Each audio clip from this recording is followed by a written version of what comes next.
Getting ready to rumble.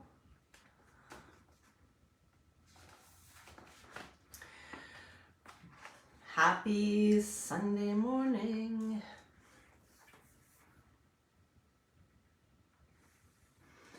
I'm going to give people about 15 seconds before I start on this super amazingly fun conversation about your yellow brick road. That is such an unbelievably amazing movie. And if you haven't watched it, as an adult, the messages in that movie are way beyond their time. It's just such a profound movie. So as always, we're going to start with Robin Sharma's quote of the day, which happens to be April 3rd today. And as always, it's crazy relevant. So the message today is one of the greatest regrets people can ever have is getting to the end of their lives and realizing they didn't fulfill their dreams. Getting to the end or even the middle of your life and waking up one day to the understanding that you did not dare, that you did not reach for the stars, that you did not realize even 1/10 of your potential will break your heart. So on that note, let's chat about that. Today, this started out as a piece from a course that I just taught called Walls versus Windows. And it's about the stuff that we put in our way and why and how we can move it and minimize it. So it's about our fears, as always, but we're going to look at it from a slightly different perspective. And your fears are like walls, basically, that you can't penetrate, you can't climb, you can't get over, you can't get around. And these walls have no ladders, they have no windows, and the intensity of the fear determines what the walls are made of. So is your wall of fear made of cotton candy? Is it made of ice? Is it made of sand? Is it made of brick, concrete, ice, etc.? So the first kind of awareness I'd love to share with you is just creating a distinction between phobias and fears.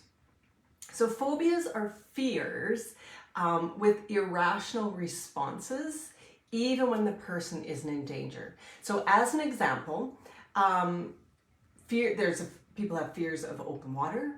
People have, phobia of open waters, outhouses, heights, flying, closed spaces, cooked meat, snakes, spiders, germs, public speaking, elevators, doctors, dentists. These are the fears that live in our minds and are somewhat visible and tangible and common. And they are often irrational and complicated.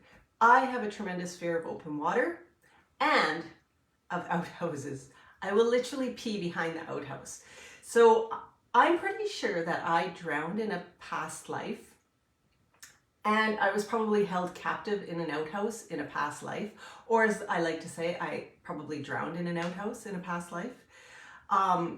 My point is there's no obvious or tangible reason why I should be afraid of either of these, because I've never had an experience in my lifetime to create this irrational relationship. I was raised with and around water. I loved the water. I learned to swim at a young age. We canoed as kids, and we spent a lot of time playing in the water with my dad. I loved the water as a kid, but I grew up to have a deep-seated fear, a deep-seated irrational fear of open water, like there's dead bodies around underneath me all the time. And it hasn't stopped me from doing things that I really want to do, like kayaking or triathlons, but I tell you, I have to have some conversations with myself. So fears, on the other hand, are a reaction to a perceived threat. And these are the walls I'm hoping to shine a spotlight on this morning. Both phobias and fears have the ability to disable us and to create a life of imprisonment and shame and limitations. So as we're starting, let's just shine a light on some of the more common fears that we experience. So we have the fear of rejection or judgment or ridicule. That's me. A fear of loss or betrayal, authority, failure, success. That's always an interesting one because some people have a tremendous fear of failure and some have a tremendous fear of success. The fear of intimacy, uncertainty, love. Maybe it's a fear of being seen or heard. And these are the fears that create the walls of our prison, or the walls of our impenetrable obstacles that we simply cannot see a way through or around. So what would we have to do to create a window in this wall so that you can actually get a glimpse of what's on the other side? Because what's on the other side is what is our desired reality. So we could open this window in this wall and maybe let some fresh air flow through, or maybe let the sun shine in, or let the sound of the outdoors in, or the smell of the outdoors, or to get rid of cobwebs and dust bunnies. So this episode is about creating a window in your wall so you can do just that. So the window in the wall of rejection might be self-love.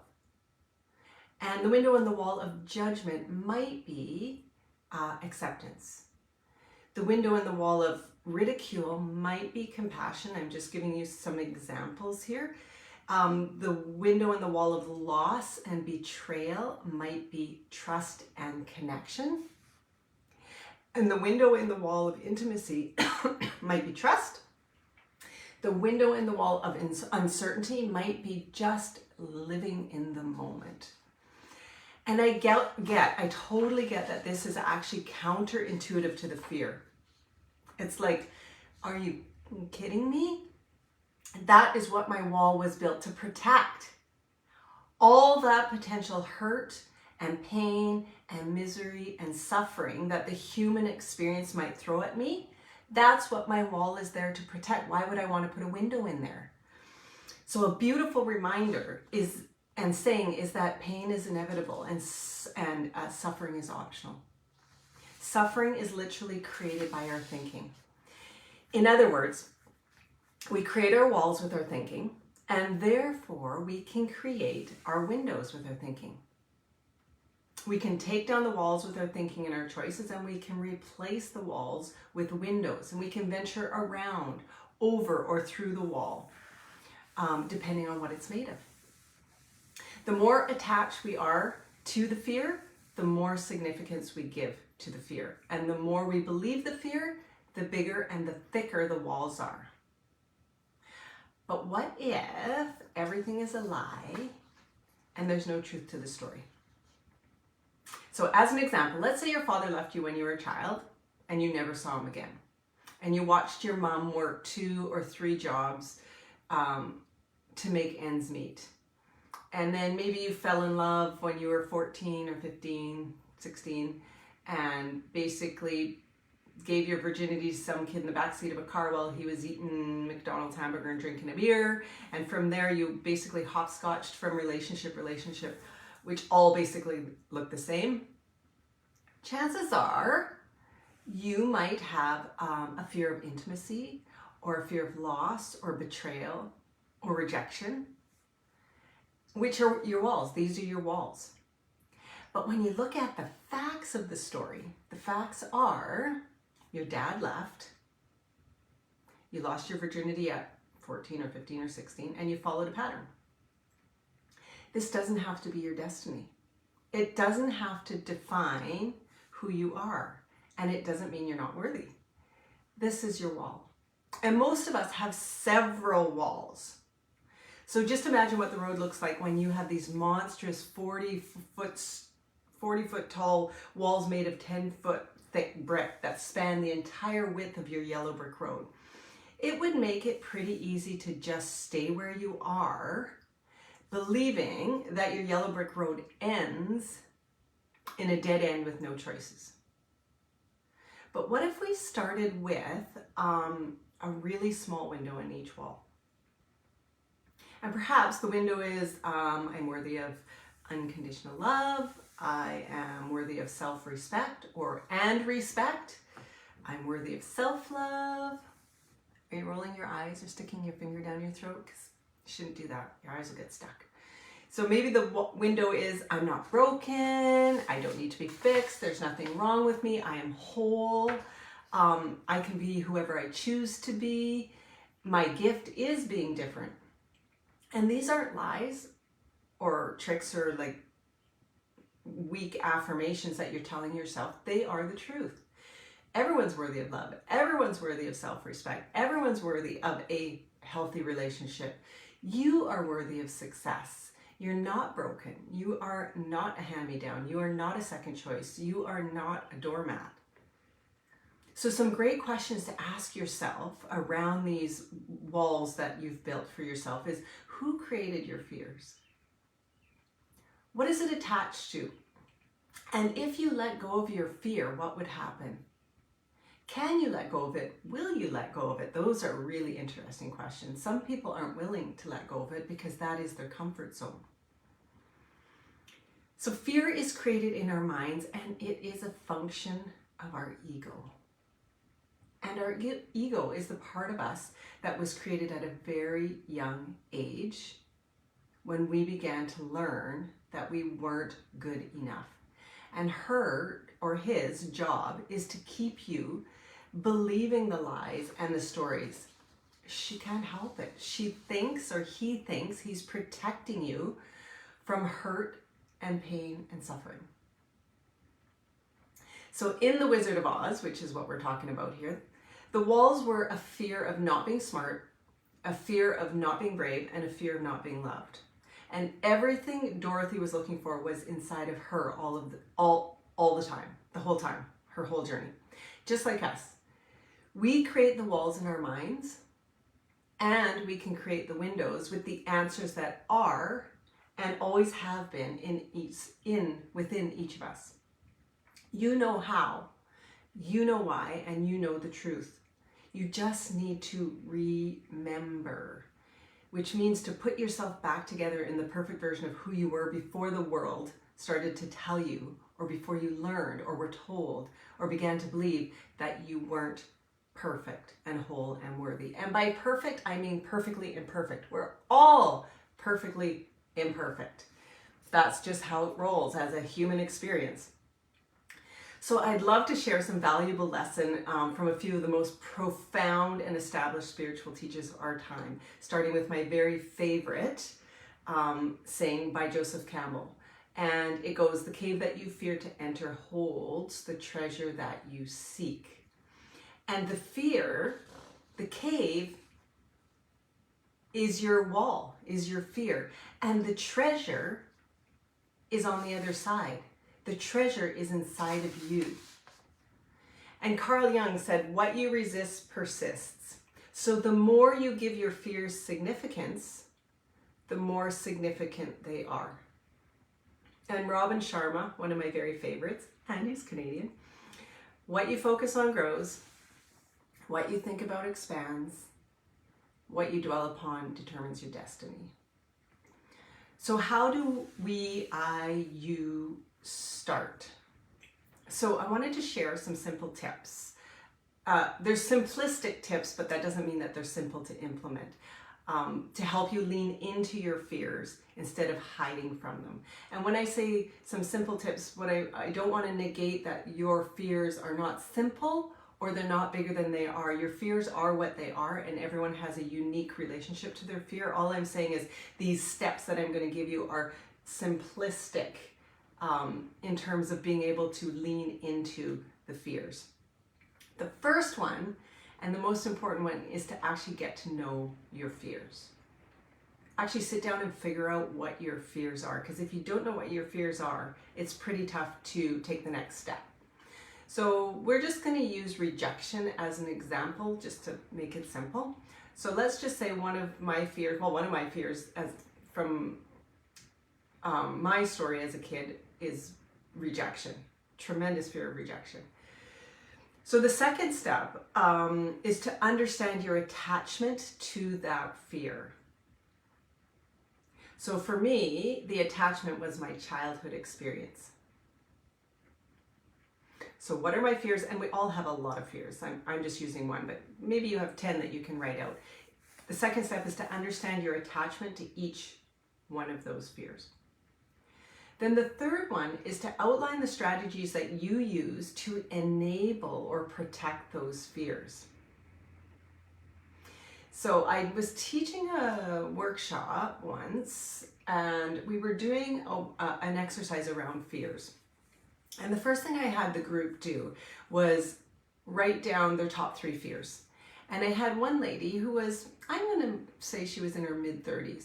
She put up her hand and she said, could I just rest for a few minutes because I don't have any fears? Of course you can rest your journey.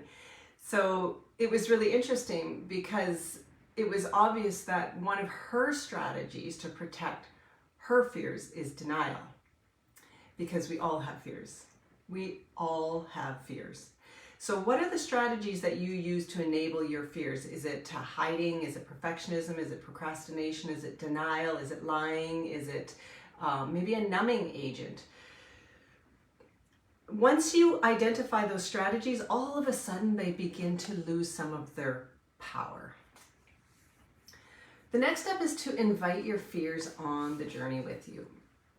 If you're not quite ready to let them go, which is fine, bring them along. Let them ride shotgun. Instead of letting them drive the bus or drive the car, why not just let them either sit in the car seat in the back or drive shotgun and let them come along? The fifth one, and probably the most difficult for most people, is to gain control over the asshole that lives in your head. That incredibly uncensored voice that says things to you on a daily basis that you would never repeat to anybody else. You would never say to anybody else. So gaining control over the asshole in your head is one of the most difficult and important pieces. The next step is to practice self-compassion and forgiveness. And again, if you're eye rolling, stop doing that because your eyes are going to get stuck in the back of your head. The next step is to get clear on your desired reality. So that is a big stumbling block for a lot of people who are sort of on a path of personal growth or, spiritual expansion or whatever it happens to be, is they actually don't have any clarity around what their desired reality is. So your current reality is what you are currently experiencing and created for yourself, obviously. But most people have a desired reality, like something different that they see for themselves, that they want to create for themselves down the road. The challenge is, unless you're clear, the universe can't match what it is that you're wanting to create for yourself. So if you just kind of have this vague, wishy-washy idea of what it is that you want, a happy relationship, living somewhere warm, with some money, well, it's pretty vague. That's kind of like painting the canvas with gray. So getting super, super clear on what your desired reality is really helps manage those fears, and understanding those fears. All of a sudden you get this clarity around, A, I don't know what my fears are. B, I don't know how I protect them. C, I don't actually know what the hell it is I want. Then you can see that you've got this road that goes like this. So next step, again, challenging for a lot of people, is to start taking bold, deliberate, and imperfect action. The imperfect is probably one of the most important pieces, because for a lot of us, especially women, there's a perfectionist piece there that holds us prisoner to our life. So unless it's perfect, I just don't start. I procrastinate. It's interesting because they live together in the same box, procrastination and perfection. So just taking small baby steps that, it's amazing. If you took a 1-inch step every single day, so 365 days later, I don't know what the calculation is, you'd be 365 inches further down the road, whatever that equates to. So, they don't have to be big, massive, painful steps. They can be little baby steps.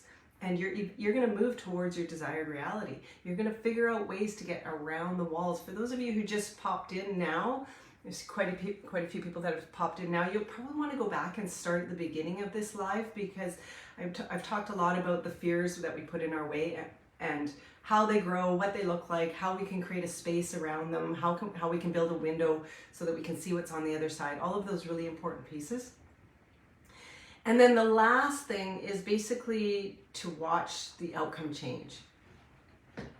So all of these pieces will help to decrease the size of the wall, to decrease the significance around the fears, and to open up opportunities for you to maybe find different roots around the fears that you have. And remembering that the older we are, the more significant our fears are, the taller the wall is, the thicker the wall is, the harder it is to see what's on the other side. But everything, your entire desired reality is on the other side of the wall. So what's something that you might want to do? Actually, I'm teaching a course, a 4-part course starting tomorrow night called Detoxing Your Mind in Order to Lose Weight. And part of that program, and I have 2 spots left if anyone's interested, part of that program is really looking at the toxic environment that you're creating for yourself with what you're reading, what you're listening to, what you're watching on TV, who you're hanging with, what you're saying to yourself. All of those things are creating the environment for you to fertilize your thinking. So the healthier the stuff is in your environment, the healthier your thinking is going to be. And the more toxic the stuff is that's in your mental environment or emotional environment or spiritual environment, then the more toxic your thinking will be. So I'm not trying to sell anyone on anything because I'm not a salesman. I actually suck at sales. But if for those of you who are ready to sort of step in and take that next step, what I'm inviting you to do is basically enroll in your desired reality. Lean in, play full out. Maybe even rewrite the chapter that you're currently living or the next chapter, or maybe writing an entire sequel to this story that you're currently experiencing. And I'm inviting you to experience what transformation actually feels like. So you can reach out to me in any way if something interests you. In terms of working together. This live will be posted pretty darn quick here, and it's also going to be available in my podcast series. So if you want to basically just be able to listen to it in your ear, you can go to Voice of Choice Conversations, the podcast series on Spotify, and it will be up tomorrow. And the next live that I'm going to be doing, I think it's on the 11th, is about relationships with family relationships. That's a doozy. I just posted a funny one today. I can't remember what it says, but something along the lines, if you think you are spiritually expanded, go live with your parents for a week. And then lastly, I'm going to be releasing this week something super, super cool. It's mind-bogglingly inspiring, and it's called the Soul Circle. It's going to be a membership hub with live teachings with all sorts of spiritual teachers and leaders, monks, hypnotherapists, light leaders, energy healers, and we're going to be doing teachings once a month live for anyone in that membership hub. So I will bring this forward at some point this week. I'll do a live and post a couple things. Anyone who's interested in really starting to learn this stuff from some of the best from all over the world. Actually, my first guest is going to be from Fort Collins, Colorado. And she's pretty remarkable. So it's a rainy Sunday here where I am, wherever you are. I hope that you get out into the church of the great outdoors at some point. And thank you for being here, hanging out with me this morning. And like I said, if you really want to get the context of this, the full context of this live today, go back and start from the beginning, because the foundation of the conversation is really, really important. So have a great Sunday, everybody, and thanks for being here today.